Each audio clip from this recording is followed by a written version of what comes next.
Hey guys, how are you doing? It is a beautiful day out again, 85 degrees. Nice and toasty warm. You've seen this road before, heading down to the bike shop to get my tail light. It finally came in.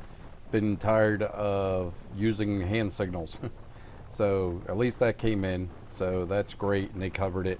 But like I was saying, take pictures. Anything that goes wrong, like a light, um, I don't know, anything you could think of. Just take pictures of it. That way they have it because they send pictures off to Can-Am. Your shop does. And let me watch traffic real quick. Okay, we're clear. Um, and then they get the approval for a warranty issue. They wanted to actually get my bike. They would have had it this whole week, from when I dropped it off, the light, the rear light, last Wednesday or Tuesday to now. They would have had the bike just sitting there. So I took the light off, gave it to them, but also provided them pictures, which they had the light anyway. It's no big deal.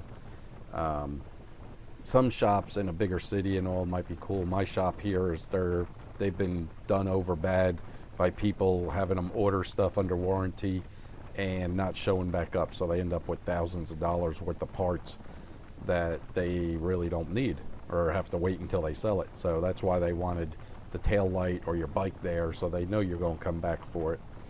Um, but that's it. So yeah, we're getting the tail light, and then after that, I'm taking off over to ProWorks. We're working on that rear bracket. That will be done this week also.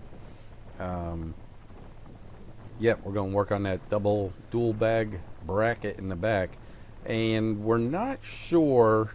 I was thinking about making a couple extras and selling them, of course. Um, Mainly because people wanted them because they don't like the looks of just one bag. Not that I'm trying to make $1 million off it. I really don't care about the money. Um, but it's a liability issue now. We're looking into it, and if something happens and a bag falls off or somebody doesn't mount it right and it breaks off or something, um, you got to go through a whole lot of paperwork to make sure that you're not liable, saying we bought it from them and it's faulty and we're suing them and this and that, and hundreds of thousands of dollars later. So it may just be a bracket that I make and I use for mounting like my fishing tubes to hold fishing poles for when I use this when I go out wading the river during the summer. Hold on, here's a red light. You know what I do at red lights. I sure as heck don't babble on. So let me just hold on. All right, I'm back through the red light. But yeah, I may just make it for myself. I'll show you how I made it. I give you the measurements even if you know of anybody that knows how to weld and make a bracket. It's simple. And I'll show you where the links where I'm buying the bars to hang the bags. It's the same bags that you can buy from Can-Am, with the one on there, but try to find the left one in that same style. It's almost next to impossible. So you're better off buying the package, which has the two bars and the two bags. It's like $325 for the two bags and the two brackets. And then of course you would have to make up the bracket that we designed um, to mount it to, and then you get the dual bags. But I'm not going to cut this one short. I will talk through this one. Um, but yeah, I'll show you the bracket, give you the measurements and everything. It's no secret. I am not trying to patent it and make $1 million. I don't care. I just want to make us as a community happy with not the one bag. Anybody that doesn't want to do the one bag, they have an option. All right, pulling in here, going to drop or pick up the tail light. Hold on, let me run inside. All right, quick and painless. That probably took 10 minutes, and he even put it on for me, so that was real nice.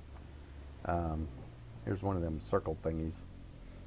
Everybody, I don't know, Lynchburg doesn't know how to use anything that's different. These things are all over the country when I was traveling. I mean, you find them in Texas all the time. But, Texas, Denver, all over the place. So, anyway, so that's about back. As soon as I get that bracket done, I will show you pictures, how it mounts, and where you can get everything.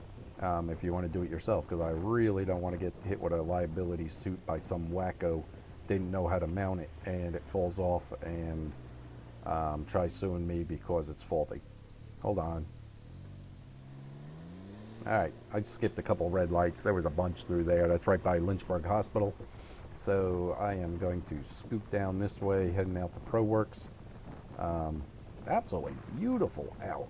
I mean, it is gorgeous. This weekend, I think I am going to, I got a race Saturday running. I run.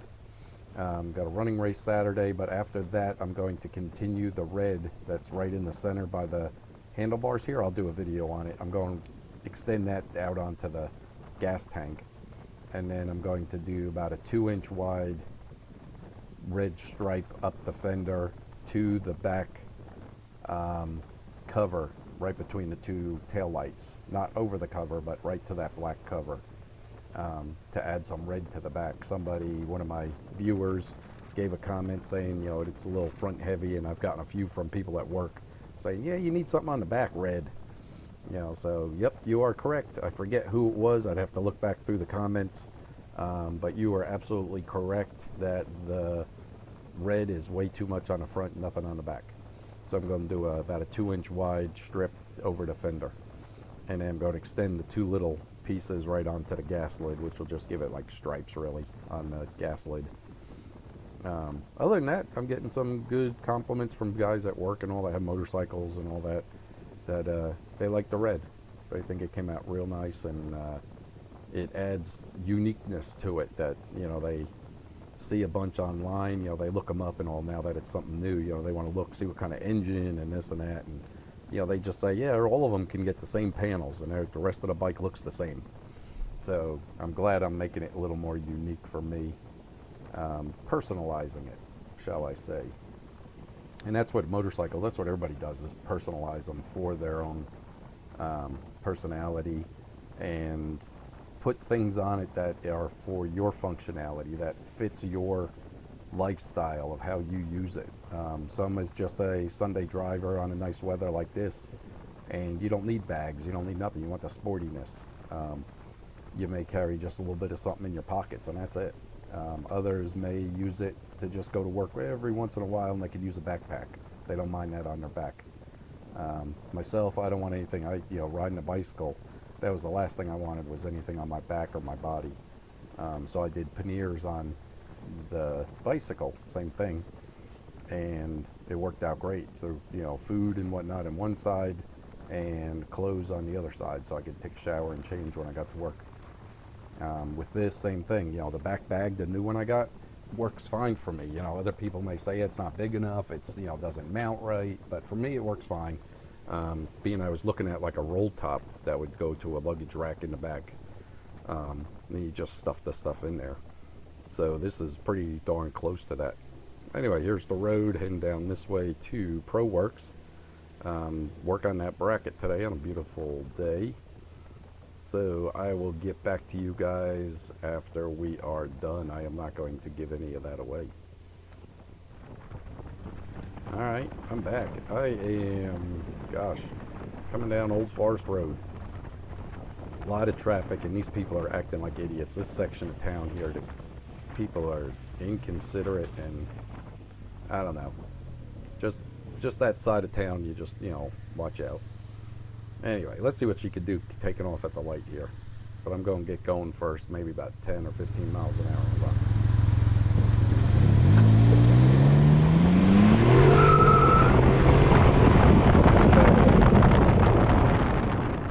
Okay, now you can hear me. That was out at 10 miles an hour. I decided to try to break it loose. So it broke loose no problem at 10 miles an hour. But that is it. We're going to buzz down this way, head towards home.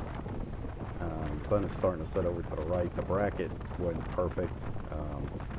Such a pleasure to work with people that know what they're doing and understand your idea and your drawings and come up with improvements, you know, maybe things I didn't see, and said, hey, you know, you ought to do this and make it more versatile.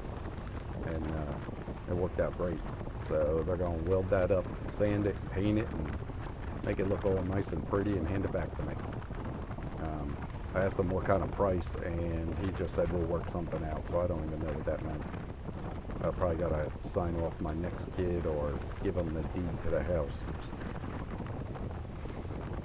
But anyway, traffic's not too bad down this way. But yeah, it's really certain parts of town are just horrible. There's horrible traffic and the people are just rude. And that was where I just came from. So here comes another red light. I hate these red lights. I don't like talking through. So I will skip through here, and I know the highway's up ahead of me. Maybe I'll show you some good highway speed. Hold on.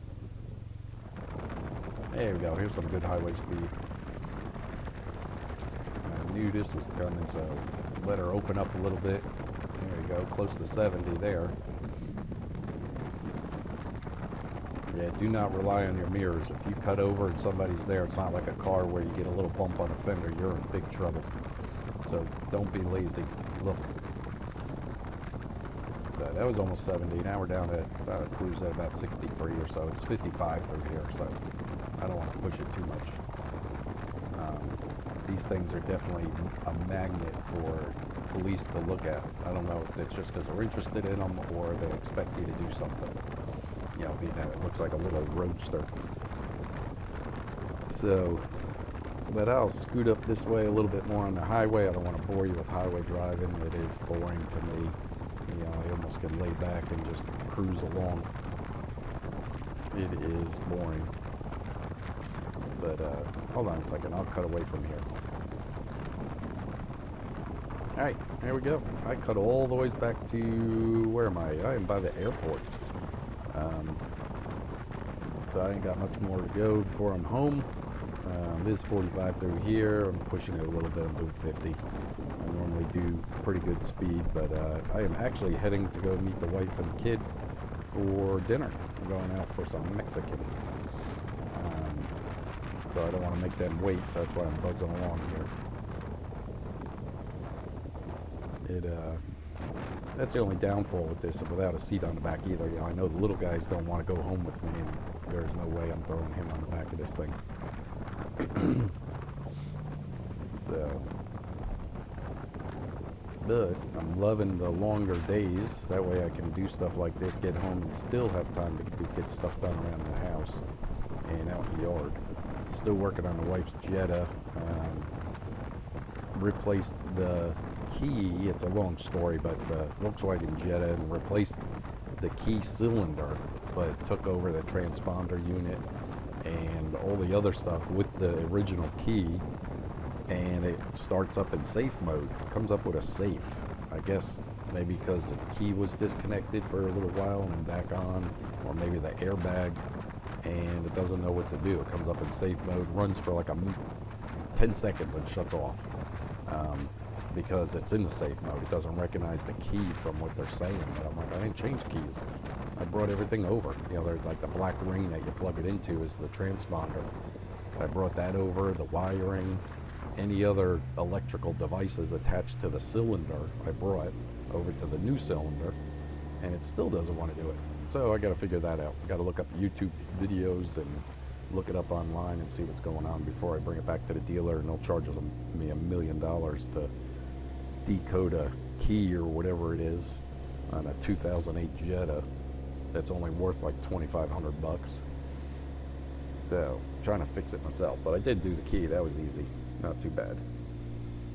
And that is it. I'm going to park right here. I'm going to swing it up this way and then roll backwards into it. And that's actually a second here. Let me make sure I don't run into anybody. Right straight ahead is my Tahoe.